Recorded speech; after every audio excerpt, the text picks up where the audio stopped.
तो इस एनिमे के लास्ट में हमने देखा था कि जेगन नेफिलिया को उसका कमरा दिखाने के लिए उसे ले जाने लगता है। जेगन नेफिलिया से पूछता है क्या तुम्हें ऊंचाई से डर लगता है, जिस पर नेफिलिया बोलती है नहीं, आप चाहे तो मुझे फांसी पर लटका सकते हैं। जेगन नेफिलिया को बोलता है कि अब तुम जबरदस्ती क्यों मारना चाहती हो, और वैसे भी मैंने तुम्हें कहा कि मैं तुम्हें नहीं मारने वाला हूँ। वो लोग सीढ़ियों से ऊपर जा रहे होते हैं, पर लेकिन तभी नेफी का पैर फिसल जाता है और वो नीचे गिरने वाली होती है। तभी जेगन उसका हाथ पकड़ लेता है और कहता है कि जरा देख कर चलो, और वो उसे कमरे की तरफ ले जाने लगता है। पर लेकिन वो देखता है कि उसने अभी तक नेफी का हाथ पकड़ा हुआ है और वो ये देखकर बहुत ज्यादा शर्माने लगता है। पर लेकिन वो जैसे तैसे उसे ऊपर वाले कमरे तक ले जाता है। तो जेगन नेफी से कहता है कि मैंने अभी तक इस कमरे का इस्तेमाल नहीं किया, तो शायद ये छोटा हो सकता है, पर लेकिन ये कमरा बहुत ज्यादा खतरनाक होता है। और ये देखकर जेगन दरवाजे को तुरंत ही बंद कर देता है। और ये देखकर नेफी जेगन से कहती है अगर आप चाहे तो मेरी गर्दन काट सकते हैं मास्टर। पर लेकिन तभी जेगन कहता है कि ये तो बस मैंने अपने दुश्मनों के लिए जाल बिछा के रखे होते हैं। और यहाँ पर जेगन झूठ बोल रहा होता है क्योंकि उसे भी समझ नहीं आ रहा होता कि वो यहाँ पर क्या कहे। इसके बाद जेगन अपने एक स्पेल का इस्तेमाल करता है और उस कमरे के अंदर एक धमाका करता है, जिससे अंदर रखी हर एक चीज गायब हो जाती है। जेगन सोचता है कि अब इसे डरने की जरूरत नहीं है, पर लेकिन नेफिलिया जेगन की इतनी ज्यादा ताकत को देखकर बहुत ही ज्यादा डर जाती है। और जेगन सोचता है कि उसने बारबाडोस के अलावा जिंदगी में किसी से बात नहीं की है। पर लेकिन तभी नेफिलिया बालकनी में जाती है और चांद तारों को देखने लगती है और चांद की तरफ अपना हाथ बढ़ाती है, जिसे देखकर जेगन भी अपना हाथ बढ़ाता है और कहता है शायद हम इस तक नहीं पहुंच सकते हैं। और नेफिलिया चांद को देखकर जेगन से कहती है क्या मैं इस कमरे में रह सकती हूँ, जिस पर जेगन बोलता है अगर तुम्हें ये कमरा पसंद है तो तुम इसमें रह सकती हो। नेफिलिया जेगन का शुक्रिया अदा करती है क्योंकि जेगन ने उसके लिए ये कमरा चुना। जेगन नेफिलिया की तरफ देखने लगता है, जिस पर नेफिलिया बोलती है कि क्या हुआ, जिस पर जेगन बोलता है कि बहुत दिनों बाद किसी ने मेरा शुक्रिया अदा किया है, जिस पर नेफिलिया बोलती है मैंने भी बहुत दिनों बाद किसी को शुक्रिया कहा है। और इसी तरह इन दोनों के नए सफर की शुरुआत होती है। और अब हम सुबह का सीन देखते हैं जहाँ पर जेगन पूरी रात नहीं सोया क्योंकि उसके बगल में ही नेफिलिया सो रही होती है। और इसकी वजह ये है जो कमरा नेफिलिया को पसंद आया उसकी हालत अभी ठीक नहीं है, इसलिए जेगन ने उसको इधर ही सुला दिया और वो भी उसी के पास रुका रहा। पर लेकिन नेफिलिया के इतने पास होने की वजह से वो पूरी रात सो नहीं पाया और इसी वजह से जेगन को बहुत ही ज्यादा भूख लग रही होती है। और हम नेक्स्ट सीन में देखते हैं कि नेफिलिया उठ चुकी है और वो देखती है जो कपड़ा उसने उड़ा हुआ है वो जेगन का है, इसलिए वो उसे अच्छे से रखने लगती है। और तभी वहाँ पर जेगन आ जाता है और जेगन को देखकर नेफिलिया उसे गुड मॉर्निंग कहती है। पर लेकिन जेगन को नहीं पता है कि जब सामने वाला आपसे गुड मॉर्निंग कहे तो उसे क्या कहना है।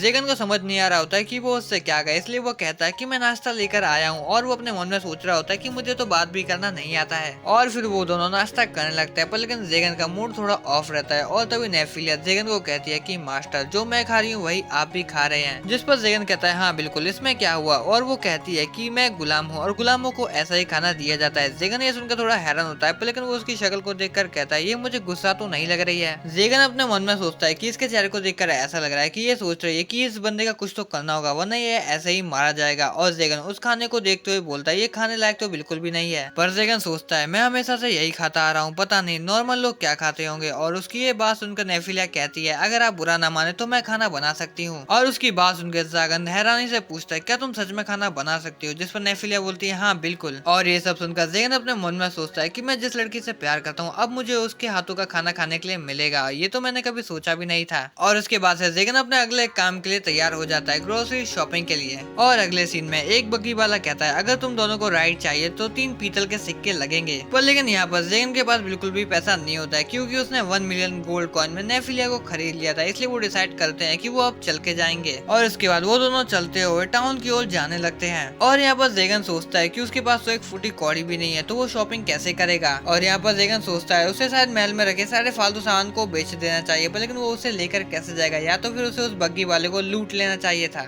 और वो नेफिलिया की तरफ देखकर सोचता है अगर वो एक गलत काम करेगा तो नेफिलिया उसके बारे में क्या सोचेगी, या तो फिर उसे उस महल को बेचकर नेफिलिया के साथ एक होटल खरीद लेना चाहिए। वो ये सब सोच ही रहा होता है, पर लेकिन तभी उसे कहीं से चिल्लाने की आवाज आती है और हम देखते हैं ये वही बग्गी वाला बंदा होता है जिसके ऊपर कुछ लुटेरों ने हमला कर दिया होता है और वो लुटेरे उनका सामान लूटने लगते हैं। जेगन ये सब कुछ देख ही रहा होता है, पर लेकिन तभी वो देखता है कि नेफी थोड़ी उदास लग रही है और जेगन सोचने लगता है शायद नेफी को भी इसी तरह किडनैप किया होगा। और उसके बाद जेगन अपने स्पेल का इस्तेमाल कर एक बंदे के ऊपर बिजली गिरा देता है जिससे वो बेहोश हो जाता है। और ये देखकर नेफी भी हैरान हो जाती है और उन लोगों को पता चल जाता है ये कोई आम बंदा नहीं बल्कि एक सॉर्सरर है और वो लोग उसके ऊपर साथ में मिलकर हमला करने का डिसाइड करते हैं। और यहाँ पर जेगन नेफी को पीछे हटने के अलावा और कुछ भी नहीं कहता है और तभी एक टकला डाकू उसके ऊपर हमला कर देता है, पर लेकिन जेगन उसके हथियार को अपने हाथ से ही पकड़कर तोड़ देता है और उसके ऊपर अपनी एक उंगली से हमला करता है। पर लेकिन ये इतना ज्यादा खतरनाक था कि वो उससे बहुत ही ज्यादा इंजर्ड हो जाता है और एक दूसरे डाकू से जाकर टकरा जाता है। और ये सब देखकर वो लोग किसी एक दूसरे बंदे को बुला देते हैं और तभी वहाँ पर एक बंदा आ जाता है और वो कहता है कि एक सॉर्सरर दूसरे बंदों की मदद कर रहा है। वो बंदा जेगन से कहता है कि मैं नहीं जानता कि तुम कौन हो, लेकिन अगर तुम मेरे रास्ते में आओगे तो मैं तुम्हें नहीं छोड़ूंगा। और इसके बाद वो बंदा एक स्पेल कास्ट करने लगता है जिससे चारों ओर आग की लपटें निकलने लगती है। पर लेकिन जेगन को इससे कोई फर्क नहीं पड़ रहा होता है। वो अपने खाली एक ही उंगली से उसके स्पेल को तोड़ देता है। पर लेकिन वो बंदा अपने स्पेल को एक्टिवेट कर देता है। पर लेकिन वो देखता है कि उसका स्पेल एक्टिवेट ही नहीं हुआ है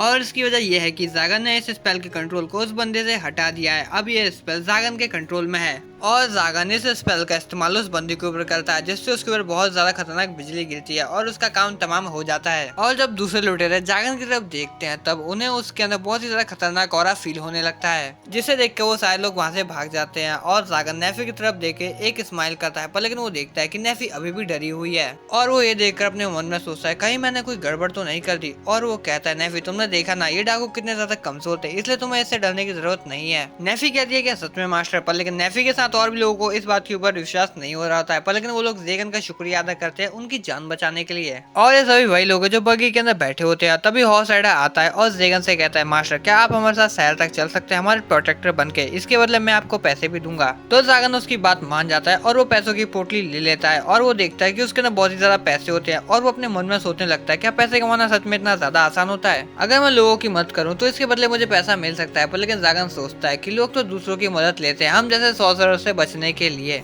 और जेगन इसके अलावा ये भी सोचता है कि आज से पहले उसका इस तरह शुक्रिया अदा किसी ने नहीं किया। और दूसरी तरफ हम देखते हैं कि वो लोग नेफी को कह रहे होते हैं कि तुम्हारे मास्टर सच में बहुत ज्यादा अच्छे हैं। और अब जेगन और नेफी बगी में बैठ जाते हैं और शहर की तरफ जाने लगते हैं। नेफी जेगन से पूछती है कि मास्टर आपने इन लोगों की जान आखिर क्यों बचाई, जिस पर जेगन कहता है मैं तो तुम्हें बस ये दिखाना चाहता था कि तुम्हें इन लोगों से डरने की कोई भी जरूरत नहीं है। और जेगन अपने मन में सोचता है अगर मैं यहाँ पे कुछ प्यारी बातें करूँ तो शायद ये मुझे पसंद करने लगेगी। और जेगन अब कहता है कि मैंने तो बस कुछ कीड़े मकोड़ों को उनको उनकी औकात दिखा दी। और ये सुनकर नेफी उसी की तरफ देख रही होती है और जागन अपने मन में सोचने लगता है मेरे मुंह से हमेशा ऐसी चीज क्यों निकल जाती है। और हम दूसरे सीन में देखते हैं कि वो लोग टाउन में पहुंच जाते हैं और यहाँ पर जेगन अपने मन में सोचने लगता है ऐसी क्या चीज है जो एक लड़की को रोज के कामों के लिए चाहिए हो, मुझे तो कुछ पता ही नहीं है। और जागन नेफी से कह देता है नेफी जो तुम्हें चाहिए वो तुम ले सकती हो, जिस पर नेफी कहती है आप जो मुझे देंगे वो मैं ले लूंगी मास्टर। और वो लोग आगे बढ़ने लगते हैं। तभी जेगन देखता है कि नेफी धीरे धीरे चल रही है और तभी उसको एक कपड़ों की दुकान दिखती है और हम उस दुकान के अंदर एक पंखों वाली लड़की को देखते हैं जो जेगन को देख के कहती है मैं आपको किस तरह के कपड़े दिखा सकती हूँ। और जेगन उसको देखकर समझ जाता है ये लड़की उससे डर चुकी है और जेगन कहता है कि मुझे इस लड़की के लिए कपड़े चाहिए। और नेफी की इतनी खूबसूरती को देखकर मैनुएला उसी में खो जाती है। पर लेकिन जब वो उसके गले में उस कॉलर को देखती है तो वो बहुत उदास भी हो जाती है और मैनुएला नेफी को अपने साथ ले जाती है। और जेगन अपने मन में सोच रहा होता है कि वो कॉलर बहुत ही ज्यादा अटेंशन अट्रैक्ट कर रहा है और हमें पता है कि इस कॉलर से नेफी की पावर्स को कंट्रोल में किया जा सकता है और इस कॉलर के बिना नेफी कहीं भी भाग सकती है। और तभी मैनुएला नेफी को लेकर बाहर आ जाती है और जेगन जब नेफी की तरफ देखता है तो बहुत ही ज्यादा शर्माने लगता है क्योंकि नेफी ने एकदम ना के बराबर कपड़े पहने होते हैं। पर लेकिन ये कपड़े मैनुएला को बहुत ही ज्यादा अच्छे लग रहे होते हैं। जागन मैनुएला से कहता है आखिर तुमने इसको इस प्रकार के कपड़े क्यों पहना है, जिस पर वो कहती है कि मुझे लगा आपको इस प्रकार के कपड़े पसंद होंगे। पर लेकिन यहाँ तो जेगन नेफी से नजरें भी नहीं मिला पा रहा होता है और जब वो उसकी तरफ देखता है तो नेफी कहती है मास्टर मुझे इस तरह से मत देखो। और नेफी को भी बहुत ज्यादा शर्म आ रही होती है तो जेगन मैनुएल से कहता है कि तुम इसे नॉर्मल से कपड़े पहनाओ। तो मैनुएला नेफी को अपने साथ ले जाती है कपड़े चेंज करने के लिए और इसके बाद वो उसको एक नॉर्मल सी मेड आउटफिट पहना के लेकर आती है। और यहाँ पर नेफी बहुत ही ज्यादा सुंदर लग रही होती है और जो उसने शूज पहने वो एक मैजिक शूज है जिससे वो काम करते वक्त जल्दी नहीं थकेगी। जेगन नेफी से पूछता है कि तुम्हें ये कैसा लगा, जिस पर नेफी बोलती है अगर आपको ये पसंद है तो मैं इसे रख लूंगी। जिस पर जेगन बोलता है कि अगर तुमने इसको जल्दी से नहीं चुना तो वो तुम्हें वापस से वैसे कपड़े पहना देगी। और ये सुनकर नेफी जेगन से कहती है कि मुझे यही कपड़े पसंद है मास्टर। और वो लोग शॉपिंग करने के बाद वहाँ से जाने लगता है। पर लेकिन मैनुएला नेफी का हाथ पकड़ कर उससे कहती है कि तुम बहुत ज्यादा किस्मत वाली हो कि तुम्हें ऐसे मास्टर मिले हैं, ये तुम्हारी परवाह करते हैं। जिस पर नेफी सोचती है क्या ये मेरी परवाह करते हैं। और उसके बाद जेगन नेफी को एक दूसरी दुकान में लेकर जाता है और वो उस बंदे से पूछता है क्या तुम इस कॉलर को हटा सकते हो। और ये बात सुनकर नेफी भी थोड़ी हैरान हो जाती है। जेगन कहता है कि जब तक तुम इस कॉलर को पहने रहोगी तो मुझे ऐसा लगेगा कि तुम आर्क डीमन की अमानत हो, इसलिए तुम्हें इसे पहनने की कोई भी जरूरत नहीं है। और नेफी यहाँ पर शर्माते हुए ठीक है मास्टर कहती है। बस जेगन अपने मन में सोच रहा होता है मैंने इससे इस तरह बात की जैसे ये कोई चीज हो। और तभी वो दुकानदार कहता है कि हम जैसे मामूली लोग इस कॉलर को नहीं खोल सकते और मैं आपको बता दूं ये कॉलर फंसा हुआ है, अगर इसे जबरदस्ती खोला जाए तो इससे लड़के की जान भी जा सकती है, इसलिए मैं कहूंगा कि आप इसको इसकी ओरिजिनल चाबी से ही खोलिए। और जहाँ तक जेगन को याद है कि ऑप्शन वालों के पास भी इसकी कोई भी चाबी नहीं थी, शायद वो आर्क डीमन मार्कोसियस के महल में हो। इसके बाद जेगन उस दुकानदार को कुछ पैसे पैसे देता है, पर लेकिन वो दुकानदार पैसे लेने से मना कर देता है क्योंकि उसने तो कुछ काम किया ही नहीं। और वैसे भी आज से 1 साल पहले जब इसकी और इसकी बेटे के ऊपर कुछ गुंडों ने हमला कर दिया था तो जेगन ने इन लोगों की जान बचाई थी, पर लेकिन ये लोग जेगन से डर के उस समय भाग गए थे, इसलिए वो उससे माफी मांगता है। पर लेकिन जेगन कहता है कि तुम्हें मेरा आभारी रहने की कोई भी जरूरत नहीं है, मुझे तो याद भी नहीं कि मैंने तुम्हारी जान कब बचाई। पर लेकिन वो डॉर्फ कहता है कि मैं हमेशा आपका आभारी रहूंगा, आपने मेरी और मेरी बेटे की जान बचाई है। और यहाँ पर जेगन का दिमाग खराब होने लगता है क्योंकि आज वो जिससे भी मिल रहा है वो उसको शुक्रिया अदा कर रहा है या फिर उसका आभारी मान रहा है। और जेगन को ऐसा लगता है कि ये सब नेफी की मदद से हो रहा है क्योंकि वो उसके साथ है। और दूसरी तरफ वो डॉर्फ कहता है कि ये पहले से बहुत ही ज्यादा बदल गए हैं। और हम देखते हैं कि जेगन और नेफी सब्जियां खरीद रहे होते हैं जिसमें शाम हो जाती है, तो जेगन अपने मन में सोचता है कि अब मुझे घर पर जाकर नेफी से काम नहीं करवाना चाहिए, मतलब कि खाना नहीं बनवाना चाहिए। इसलिए वो दोनों एक होटल या रेस्टोरेंट में खाना खाने के लिए आते हैं और नेफी जेगन से पूछती है, मास्टर क्या आप सच में इस कॉलर को हटाना चाहते हैं? और वो कहती है कि आपको नहीं लगता अगर ये कॉलर ना हो तो मैं कहीं भी भाग सकती हूँ? जिस पर जेगन सोचता है हाँ ऐसा ही होगा, आखिर वो मेरे साथ क्यों ही रुकना चाहेगी, पर लेकिन अगर उसकी मर्जी जाने की है तो मैं उसे नहीं रोकूंगा। तो गाइस ये एपिसोड यहाँ पे खत्म होता है। वीडियो थोड़ी भी अच्छी लगी हो तो वीडियो को लाइक करके चैनल को सब्सक्राइब कर लेना, नेक्स्ट वीडियो के लिए कमेंट कर देना और मिलते हैं नेक्स्ट वीडियो में।